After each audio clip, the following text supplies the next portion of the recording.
오늘은 제2주 첫 번째 시간 경제입니다. 교재 75페이지 기본서 제1장 부동산 경제론.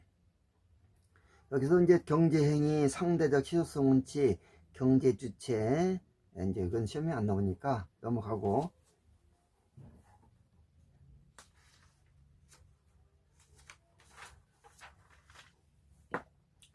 76페이지 보면은 이제 경제행위 목적, 뭐 시험이 안 나오지만은 시험이 나온 부분을 이해하는데 도움이 되니까, 경제행위 목적은 경제 주체는 소비의 주체인 가게와 생산의 주체인 기업을 사적 주체라고 그러고, 공적 주체는 정부가 있습니다.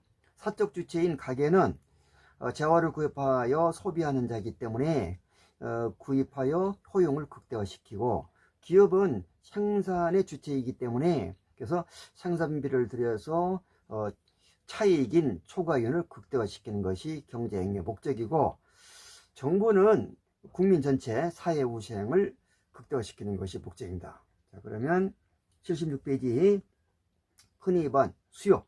자, 여기서부터 이제 시험이 나올 것이 있는데요. 가로 1번 수요 개념.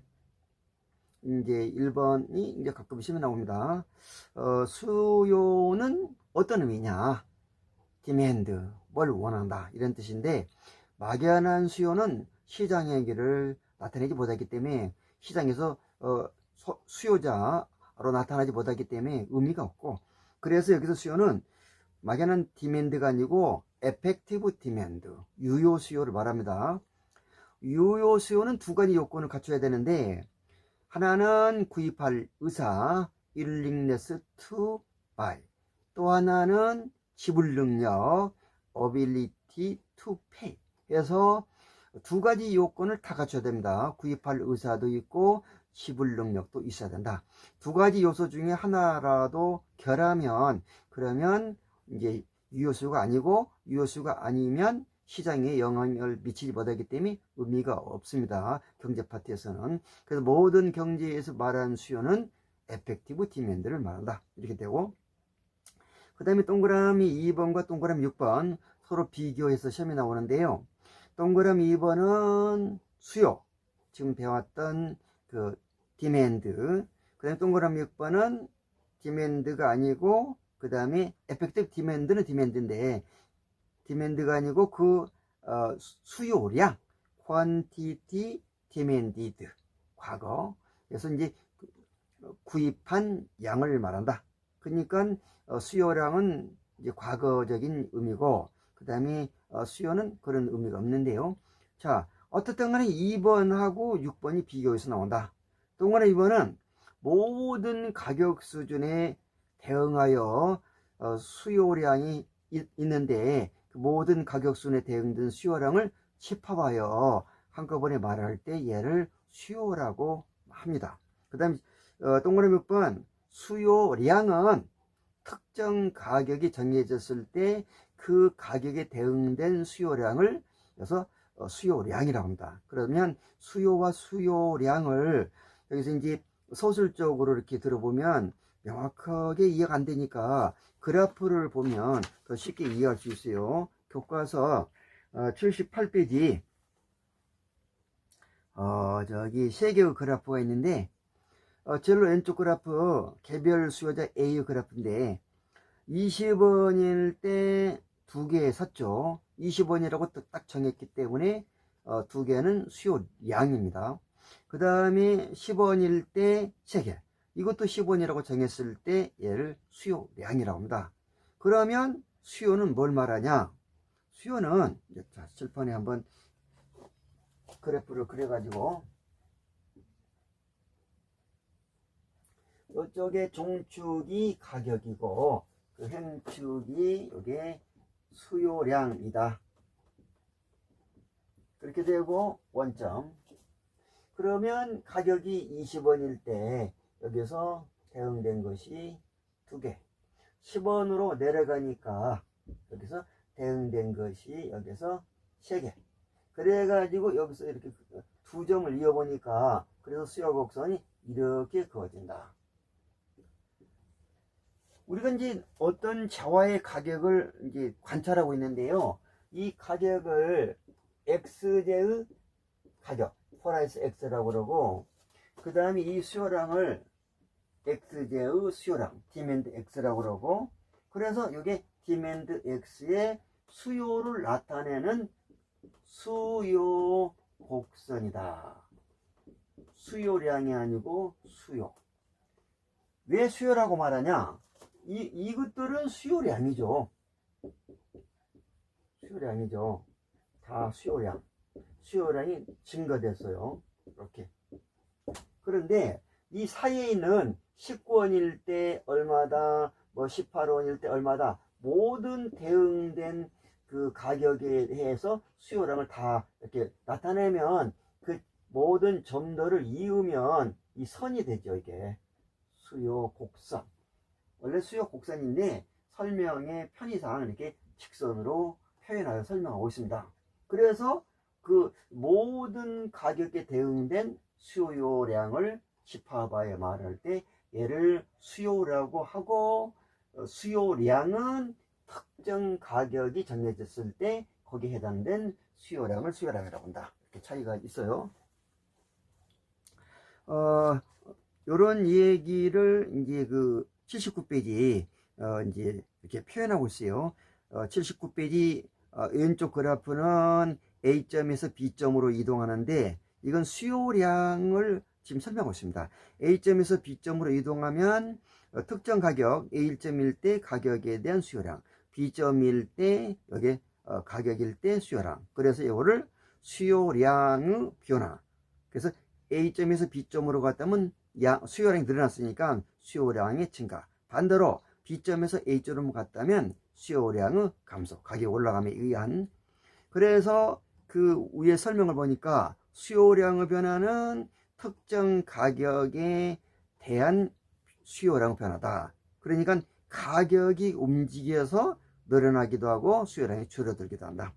그 다음에 동그라미 번에 그래서 이 수요량은 결국 가격과 수요량의 관계인데 종축에는 가격이 그어져 있고 형축에는 수요량이 그어져 있으니까 이 2차원 평면에 A점을 찍든 B점을 찍든 이건 좌표의 이동이고 점의 이동이고 얘를 수요량의 변화라고 한다.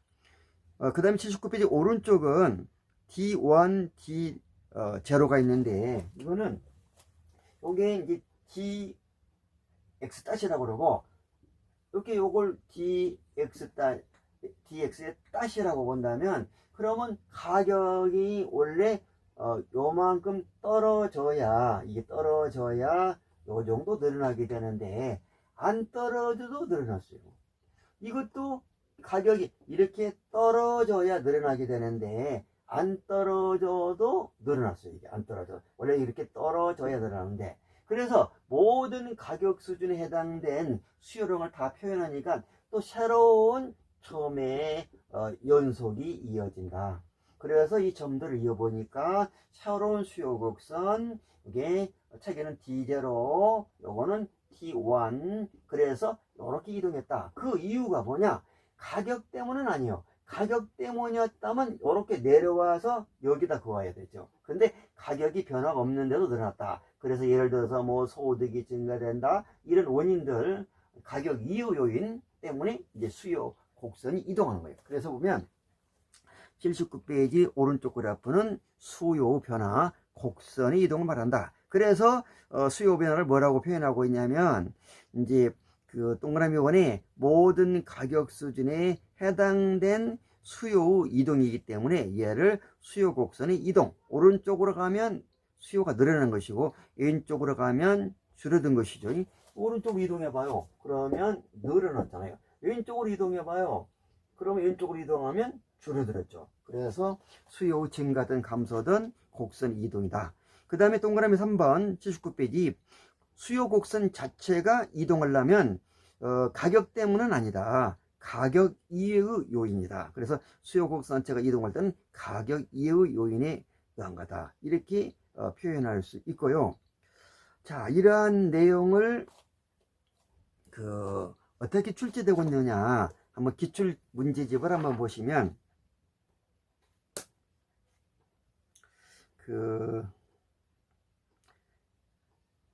기출문제집 68페이지 82번을 보시면, 다음은 주택의 수요 공급에 관한 글입니다.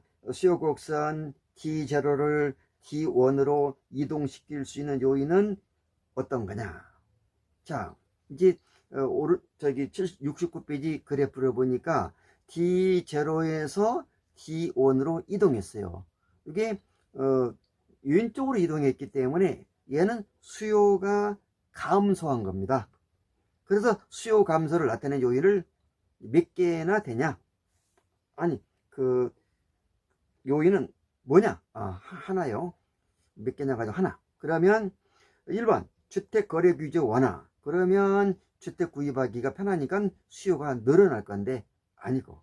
그 다음에 2번 수요자의 소득 증가. 이것도 수요가 증가될 텐데 아니고. 3번 모기지 대출금리 하락. 모기지는 저당이죠. 저당금리가 하락했다. 그러면 대출 받기가 쉬우니까 수요가 늘어나겠죠. 이것도 아니고. 그 다음에 4번 대체재 가격 하락. 대체재라는 건 두 개 중에 하나를 선택할 때 이걸 대체재라고 하는데, 예를 들어서 다세대 수요를 따지고 있는데 다세대와 선택 관계에 있는 대체 관계에 있는 연립 가격이 떨어졌다. 그러면 연립 가격이 떨어져 버리면 연립을 구입하니라고 다세대 수요는 줄어든다. 그래서 대체재 가격이 떨어져 버리면 대체재를 수요자는 구입하기 때문에 하당재와 수요는 감소하니까 이게 답이고요. 그 다음에 주택 건축자재 가격 하락. 이거는 수요에 관한 얘기를 묻고 있는데 공급 얘기하고 있으니까 얘는 틀렸고, 그래서 이게 4번이 답입니다. 자, 이런 식으로 출제가 되고 있고요. 그 다음에 78페이지 이제 그 그래프가 이제 세 개의 그래프가 그어져 있잖아요. 그럼 세 개의 그래프에 대해서 또 가끔 개별 수요 곡선, 시장 수요 곡선, 여기 이제 시험에 나오니까 77페이지 밑에서 두 번째 줄 동그라미 4번 가끔 시험에 나와요. 시장 수요 곡선은 모든 가격에 대하여, 모든 가격에 대해서 동일한 가격 수준에서 수요자들의 수요량을 집계하는 개별 수요 곡선의 수평적인 합이다. 그래가지고 이 그래프가 아까 관찰한 바와 같이 78페이지 그어져 있는데, 왼쪽에 두 개가 개별 수요자 A의 수요 행위를 나타내는 그래프고, 그 다음에 또 가운데가 개별 수요 곡선 B의 수요 행위를 나타냅니다. 그리고 제일 오른쪽에는 수요자가 시장에 두 명밖에 없어요. A 플러스 B. 그래서 A와 B의 수요량을 집계하면 시장에 있는 모든 수요자들의 합계입니다. 그래서 20원일 때 A가 2개 사고 B가 3개 샀으니까 A 플러스 B 전체는 5개 샀다. 가격이 10원으로 떨어지니까 A는 3개, B는 5개. 그래서 A 플러스 B는 8개를 샀다. 그래서 지금 A와 B를 더한 것이 시장 수요 곡선, 개별 수요 곡선을 더한 것이 시장 수요 곡선이라고 했는데, A와 B를 더한다고 해서 A 20원일 때 2개, B 20원일 때 3개, 그러면 수직의 합계도 해갖고 가격의 합계도 해가지고 40원일 때 그럼 5개 사냐? 아니에요.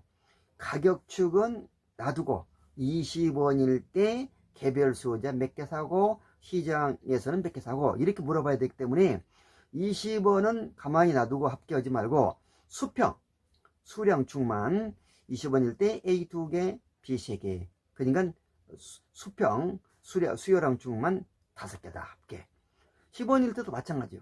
A가 3개, B가 5개. 그래서 합계하면 8개. 이와 같이 그 시장 수요 곡선은 개별 수요 곡선의 수직의 합인과 동시에 수평의 합이다가 아니고 그냥 수평적인 합이다.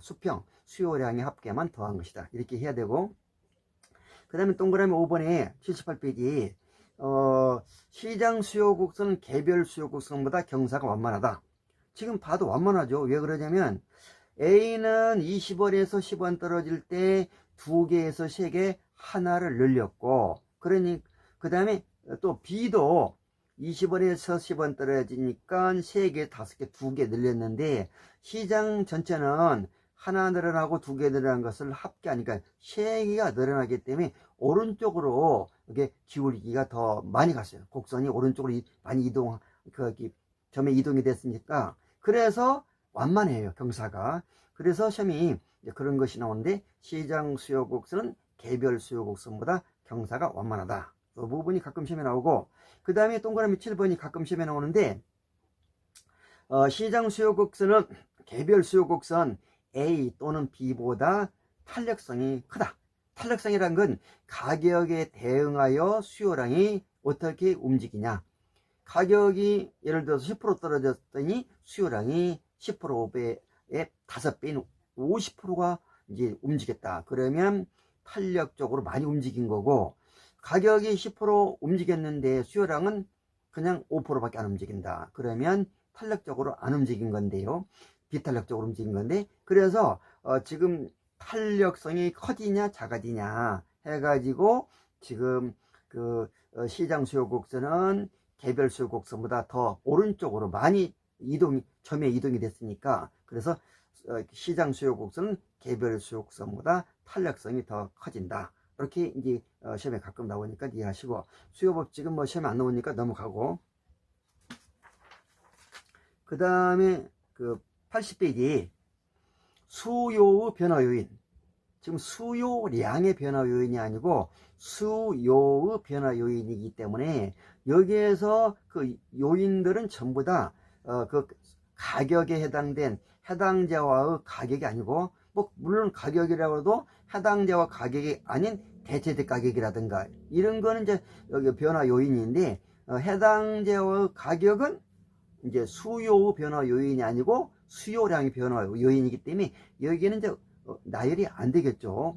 그래서 이 나열된 것 중에서 뭐가 주로 시험에 나오냐면, 첫 번째 줄에 소득 증가가 됐을 때 이제 수요가 증가되냐 감소되냐, 우등제 1등제에 따라 다르고, 그 다음에 두 번째 줄에 대체제 보완제 가격이 움직였을 때 해당자와 수요량이 증가되냐 감소되냐, 이런 부분이 가끔 시험에 나오고, 그 다음에 네 번째 줄, 하나 둘 셋 넷 다섯 번째 줄, 가격 상승에 대한 예상, 가격이 올라갈 것으로 예상됐을 때 수요자는 어떻게 움직이냐. 올라갈 거로 예상되면 내년도 구입할 것도 금년도로 땡겨서 돈을 빌려서라도 수요가 늘어나죠. 이러한 세 개의 내용들이 시험에 나오는데, 지금 이제 용어들이 뭐 우등제다, 열등제다, 또 두 번째 줄에는 대체제다, 보완제다, 이런 용어들이 나오니까, 그러면 우등제, 열등제는 무엇이냐. 그래서 80페이지 하단에 가로 7번 우등제와 열등제를 설명하고 있어요.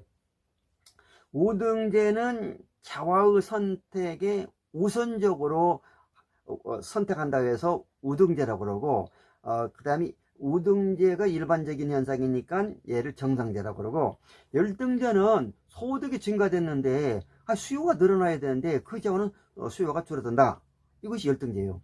예를 들어서 쌀밥과 보리밥이 있을 때 이제 소득이 이제 작아서 가난하면 보리밥을 먹지만은 이제 쌀밥을 먹을 정도로 소득이 증가됐다. 그러면 보리밥을 줄이고, 열등제죠. 열등제 수요를 줄이고 우등제 수요는 늘어난다. 이렇게 말할 수 있어요. 그래서 80페이지 첫 번째 줄에 소득이 증가되면 우등제 수요는 증가되고 열등제 수요는 감소한다.